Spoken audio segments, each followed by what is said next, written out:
was a big bang.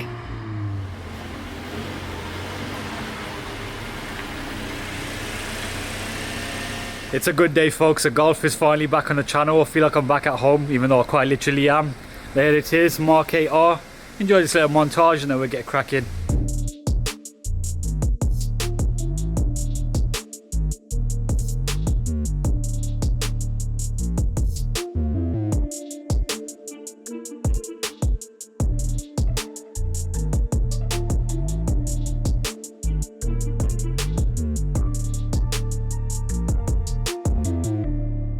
I tell you what, folks, it is good to be sitting in a Golf again. I have missed it quite a bit, even though this thing is nothing like any other Golf before it or the ones I've had. If you've been watching for a few years, you'll know I've done a various few Mark 5 projects, and more recently we did a Mark 7 GTI build, which I sold about 7-8 months ago. Now, I wasn't really planning to jump into a Mark 8 straight after that anyway, because one, the main thing was you couldn't really do anything with them. The ECUs have been locked up until now. So I thought it was a good time to jump in, and I'm hoping this is actually going to be the very first documenting Mk8 R build series on YouTube, especially the UK anyway.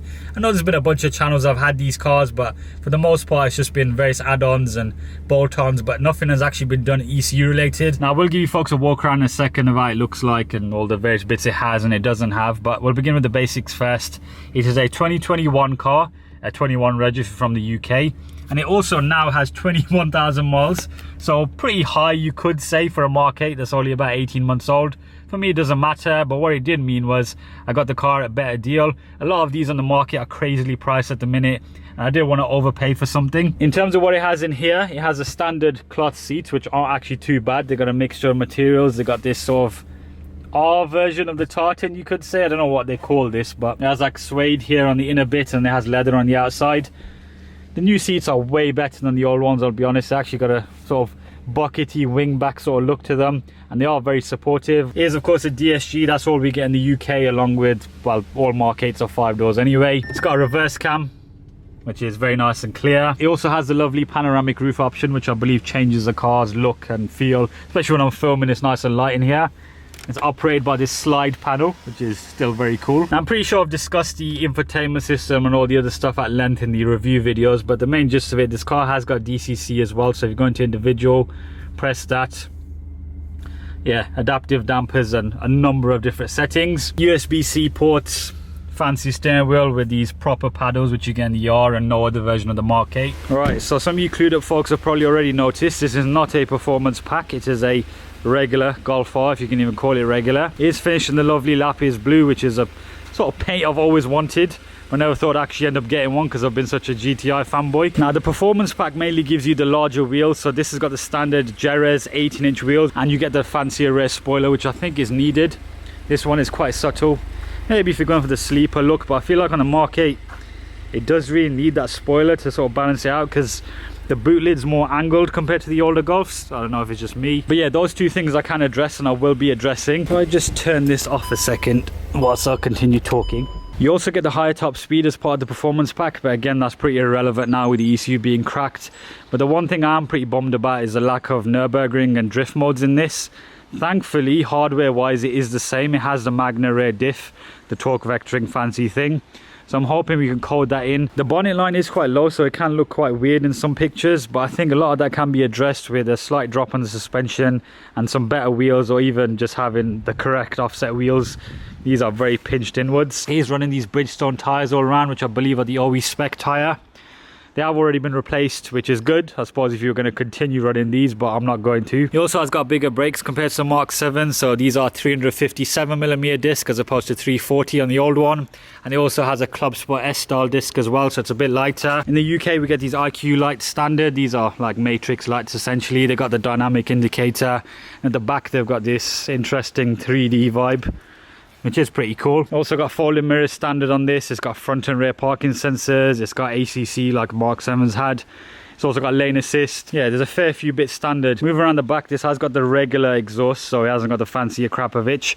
But you'll be pleasantly surprised when we take it for a drive, because it isn't actually that much quieter. One thing that's not excusable though is these exhaust tips. They look pretty weird. It's like a solid kind of ridge going on here. Don't know what the design process was. Also, another little design feature that a friend pointed out, that side skirt, what does it remind you of? It's a Mark 5 style one, isn't it? Completely different to the 7, which had like this kind of splitter style thing going along the bottom, but Nice to see a proper color-coded side skirt again. I didn't actually pick up on a lot of the details on the other review car because it was black, but this with the lapis blue. Now I'm not going to focus on this too much and continue whinging because there are now retrofit kits available. The mounting point in the chassis is still there for a strut, so I'm going to get one of them. But yeah, this is a familiar E8888 engine, if you can call this version familiar. It's the Evo 4 version, aka Gen 4. Few little changes visually that you can see. It's got the oil cap in a different place. The high pressure fuel pump is also different. And the biggest change is that turbo. It's not an IS38, it's the Continental unit. It's actually the sole reason I wanted to get this car, just to see what it can do. Now VW do claim these things make 320 PS from the factory, but I'm sure by the influx of MK8 R dyno videos last year, you know it makes more. So I thought rather than me just standing there and pointing at yet another MK8 Golf R engine bay and repeating the same thing about the turbo, let's head over to MRC Tuning, who, as I said, have already begun tuning these things. We'll get it up on a ramp, see what it's like underneath, and also get it on the dyno and see what it makes. That is one heavy bonnet. Let's try not break my hand. We'll get some revs in as well. It is still pretty warm.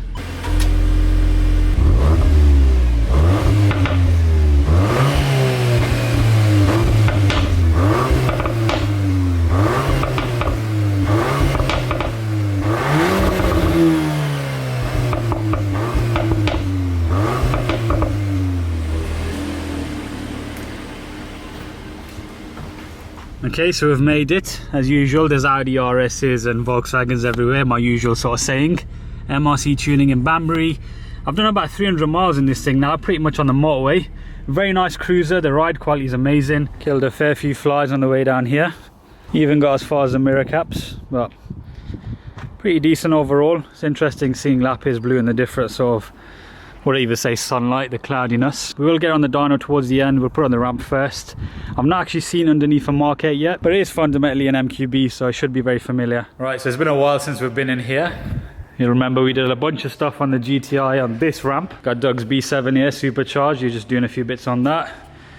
Bringing the MK8 in now. IQ headlights and the crazy light bar at the front. Now when I reviewed that black one about a year ago, he did choose to wrap the light bar, but I'm going to leave it as it is because I think on blue it gives this kind of Tron vibe going on, which I do like. What's your initial impressions, Doug, that 10-second review? I like the little gear stick thing. It's a lot easier to use than I was expecting.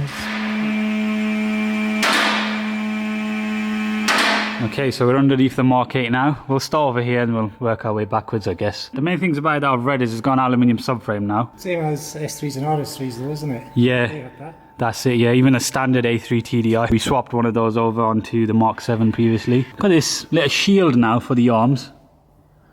I don't know if that's meant to just prevent it from rusting or aero.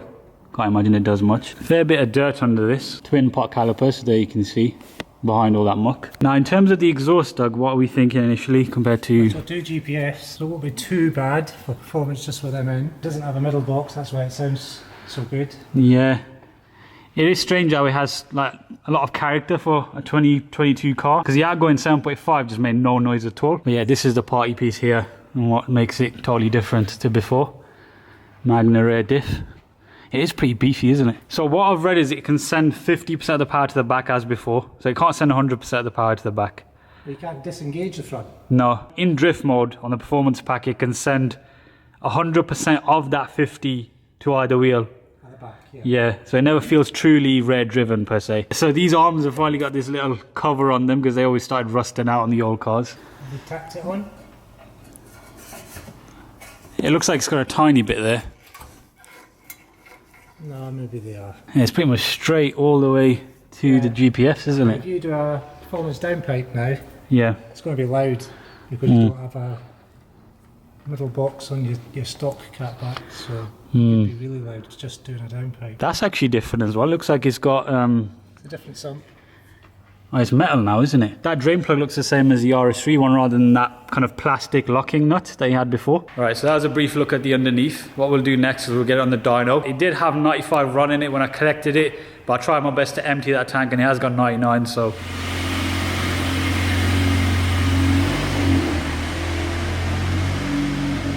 See, I don't need to go outside, just open this door. There we go. First time I've seen a blue car in this spot. Normally everything I have is either black or white. IQ lighting. First time I've seen this properly up close. It's got some weird interesting 3D vibe going on. Now, unlucky for you US guys, you don't get that standard, so but you do get the spoiler. Win some, lose some, I guess. MRC has actually already been working on a file for quite a while now. They've released some figures for an S3 8Y that they've tuned. I think it made 408 PS on just stage 1 plus. So that gives you a good idea of what these are capable of with the Continental Turbo. That stage 1 plus car basically consists of an intake and intercooler, totally stock exhaust. So hopefully on stage 2 we can get closer to say the 430, 440 mark. Oh yeah, quick reminder, make sure you are subscribed to the channel so far if you haven't already. At least we won't have to worry about any clutch slip this time. I had my fair share of those. I've given up on manuals for now.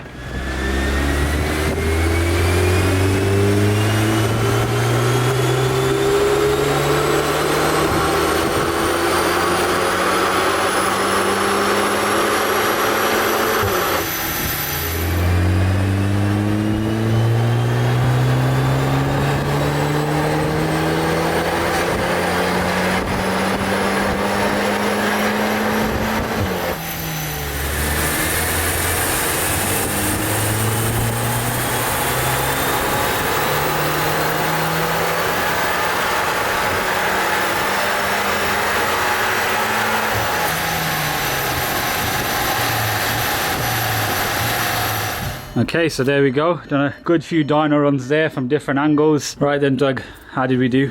337, 344, all super consistent though. 447 up to 454 newton meters. Yeah, 5 runs. Five runs, all exactly the same. Yeah. There's 1.2 bar, up to 1.6 bar, back down to 1.2 bar. So it is having to force boost to make that power through the GPF still. So that's why there should be good gains when we yeah, looking forward to that. I mean, it's good that it's making what they quote 320 PS, so it's making approx 20 more. Yeah, but every time you see on the cars, they're definitely doing more power than stock. Actually, yeah, true. And running 1.6 bar on the 2 litre, you're definitely making more than 300 or 320. So that's why they're so good. Is there any particular the differences in the curve compared to say the IS38? Is it very similar, or? I think it's pretty similar, just a little bit more peak, a little bit more torque. You're about 50 newton meters more than a Mark 7. They usually do up to 400 newton meters stock. Right. Okay. So you've got more torque generally right across the revs. It's going to be interesting to see what it does on a flash only, because that's probably going to be our next stages at this point. Yeah, we'll see you next week. And look, I've already got a folder, the first Mark 8 R folder there, so happy to see it.